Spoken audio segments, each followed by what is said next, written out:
ચલો family બધીને good morning, જય શ્રી કૃષ્ણ. તો જો આજે સવારે ઘરના વાસી કામ પતાવી કરીને હું આવી ગઈ હતી પાર્લરમાં. આટલા હેર હતા ને આઇકોનિક મશીનનો આપણે કમાલ આજે બતાવશું તમને બધીને. તો જો આ કલાકની મહેનત કર્યા પછી આ રિઝલ્ટ મળ્યો હતો. અને પછી થોડીક ફ્રી થઈ તો મને તનુભાભીને રાડ આવી, મને કે દિયા આજે તું મારા શાકની ક્લિપ લઈ લે, મેં એકદમ મસ્ત ગ્રેવીવાળું શાક બનાવ્યું છે. તો મેં કીધું હાલ. અને પછી કાંઈક સાંજના આવા કસ્ટમર હતા જે એટલા થાકી ગયા હતા ને કે અહીંયા જ પાર્લરમાં જ સૂઈ ગયા હતા. મેં તો કાંઈ વાંધો નહીં, તું આરામ કરી લે.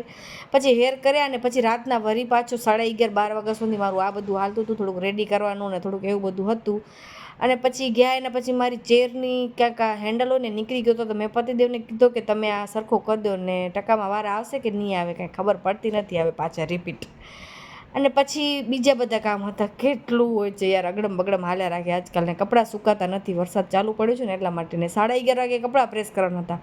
હવે 11:30 વાગે એટલે કપડાં પ્રેસ કરવાના હતા કે જવાનું છે પતિદેવને વડોદરા. હવે આટલા બધા કામ કરાવે મારા ઘરે, શું કરવાનું. મેં પતિદેવને કીધું કે હું બીજું બધું કામ કરું ત્યાં સુધી 2-3 કપડાં તમે પ્રેસ કરો.